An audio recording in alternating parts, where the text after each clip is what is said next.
Hello traders, welcome to our channel data for trader. आज की video में हम पाइथन के डिफरेंट पैरेलल प्रोसेसिंग मेथड को डिस्कस करेंगे और इस कंपैरिजन के लिए मैंने एक सिंपल सा टेस्ट केस भी लिखा हुआ है जिससे हम प्रॉपर कंपेयर कर पाए कि अपना जो टेस्ट केस है ये किस मेथड में प्रॉपर वर्क करेगा। तो पहले आपको टेस्ट केस एक्सप्लेन करता हूँ। तो अपने को अप स्टॉक केपीआई से 200 सिंबल्स के इंटर डेटा को फेच करना है। मैं फिर से रिपीट कर रहा हूँ कि हम अप स्टॉक केपीआई से 200 सिंबल्स की 1 मिनट टाइम फ्रेम के इंटर डे कैंडल डेटा को फेच करेंगे।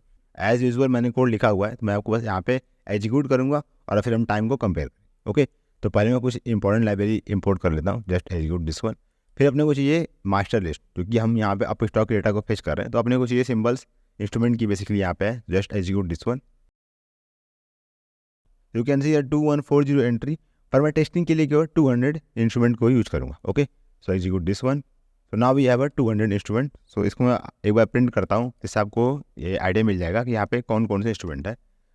अब यहाँ मैंने 200 सिंबल्स फिल्टर कर लिए और इन्हीं 200 सिंबल्स के डेटा को हम फेच करने वाले। अपना फर्स्ट मेथड है सिंक्रोनस। यहाँ पे हम फॉर लूप के थ्रू 1 बाय 1 सारे स्टॉक के सिंबल डेटा को फेच करेंगे। ओके, ये बहुत ही बेसिक एंड कॉमन अप्रोच है। Just execute this one and see what happen. यहाँ पे हम 1 बाय 1 200 सिंबल्स डेटा को फेच कर रहे हैं। अभी भी ये प्रोसेस कंटिन्यू है और यहाँ पे ऑलमोस्ट 36 सेकेंड हो चुके हैं। So let's see how much time it will take. Okay, तो यहाँ पे अपने को 2 सिंबल फेच करने के लिए 43 सेकेंड लगे इन सिंक्रोनस पे। Our second method is multi processing और यहाँ पे हम यूज करेंगे मल्टी प्रोसेसिंग लाइब्रेरी। ओके, तो ये भी काइंड ऑफ एक तरह से पैरेलल टेक्निक है, बट यहाँ पे हम क्या करते हैं, अपने जो सीपीयू का कोर्स है उसका हम यूज करते हैं प्रोसेस को रन करने के लिए। In my case CPU count is 4, so that's why I set here process is equal to 4। Fine. तो यहाँ बेसिकली हम क्या कर रहे हैं कि अपने प्रोसेस को 4 डिफरेंट प्रोसेसर पे रन करेंगे एंड लेट्स सी कि यहाँ पे हमें कितना टाइम एडवांटेज मिलता है। ओके, सो यहाँ पे जो ये कोड है ये जुपिटर लैब में प्रॉब्लम क्रिएट कर रहा है। इसके लिए मैंने यहाँ पे इसको सेपरेट कमांड प्रॉम्प्ट में इसको रन करूँगा और मैं आपको एक्सप्लेन करूँगा कि यहाँ पे कितना टाइम लग रहा है। Okay, so just execute this thing from command line. Okay, so I don't know why, but it's create some problem in Jupyter Lab, so that's why I'm running here in command prompt and just run this one python multi.py. okay, तो basically multi.py एक file name है जो मैंने यहाँ पे बना रखा है। You can C multi.py same code है। ओके, और यहाँ भी मैंने 200 सिंबल्स को यूज कर। सो ये मैं कोड शेयर करूँगा, तो मेरा मेन मोटिव यहाँ पे ये नहीं कि इस कोड में क्या किया गया है, वो तो मैं कोड शेयर करूँगा तो आप चेक कर लोगे। बट हम यहाँ पर ये देखने वाले हैं कि डिफरेंट मेथड में हमें क्या टाइम एडवांटेज मिलता है। Okay, just see how much time it will take.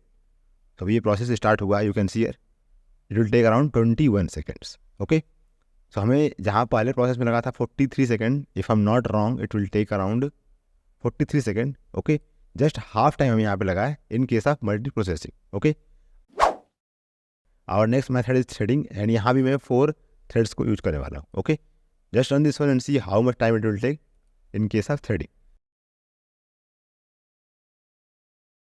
In case of threading it will take around 11.26 second, जो कि मल्टी प्रोसेसिंग से बेटर है। ओके, तो बेसिकली हम यहाँ पे एक एक स्टेप आगे आ रहे हैं। हमने यहाँ पे सिंक्रोनस में 43 सेकेंड स्पेंड किया, फिर मल्टी प्रोसेसिंग में 20 सेकेंड और थ्रेडिंग में 11 सेकेंड।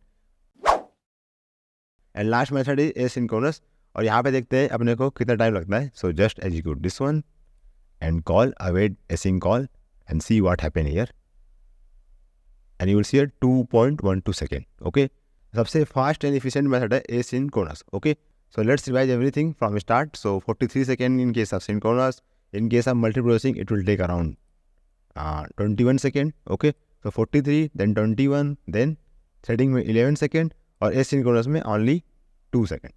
इसे हम ये कंक्लूड कर सकते हैं कि जब भी अपने को मल्टीपल सिंबल्स डेटा फेच करने हैं एपीआई से, तो सबसे बेस्ट तरीका क्या होता है, एसिंक्रोनस एपीआई कॉल। ओके, अगर आप सिंक्रोनस में जाओगे ओके, तो यहाँ पे आपको सबसे मैक्सिमम टाइम लगेगा, तो आप यहाँ पे यूज कर सकते हो थ्रेडिंग। ओके, और either you can use asynchronous, but I suggest go with asynchronous.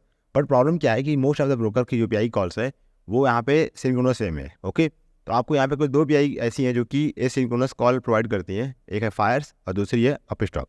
इसके अलावा काइट और आप देखोगे तो फिरमेशिया, एंजल, यहाँ पे जो लाइब्रेरी बनी है पाइथन में वो सारी की सारी सिंक्रोनस है। तो आपको खुद से जाके ये पूरी लाइब्रेरी को अपने अकॉर्डिंग सिंक्रोनस में एसिंक्रोनस में इसको राइट करना पड़ेगा अगर आपको बहुत ही फास्ट सर्विस चाहिए। Otherwise you can use their synchronous method.